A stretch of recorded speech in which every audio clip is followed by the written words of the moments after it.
İmandan başqağa işlənmən, mən baxıram kişilənmən. Deksən haqqında bir öjdə sənmə, onu blüzindən gizlənmən.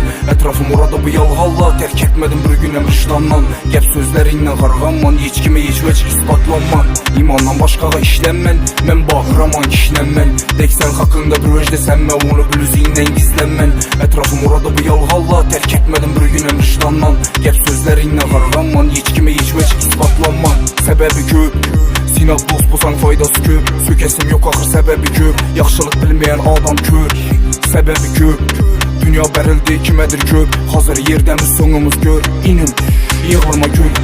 Ailə 1, pul 2, satqın hazır hər 2. Adam naliyi verər biləcək ki, monopol yoxadır kömək 2. Dedi yaman gəppinə qoydum, bulanı mən gəp bilən soydum. Oldu lallara çay koynum, gördüm bulanı hər xil oyunun. Heç kimə aytma pulalların lik ullayasandır aldansan. Dünyaya gəldim biliyənim şu qaytmıydı vaxt iç yalvarsanam. Ya gülə verəmən ya yığlı iman, hayat oxşarmadır it varsana. Niyə yaxşımı yarım güc sana xeyirlik bil, bunu ansat. İmandan başqa işlənməm yox, İmandan başqa işlənməm yox, İmandan başqa işlənməm yox. Mən baxıram işlənməm.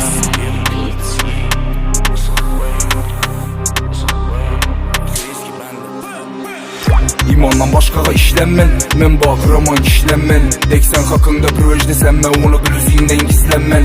Ətrafım orada bu yalğalla, tərk etmədim bir günəm vicdandan. Gəp sözlərindən qarğanman, heç kimi heç vəc isbatlanman. İmandan başqağa işlənmən, mən baxıram kişilənmən. Deksən haqqında bir öjdə sənmə, onu blüzindən gizlənmən. Ətrafım orada bu yalğalla, tərk etmədim bir günəm vicdandan.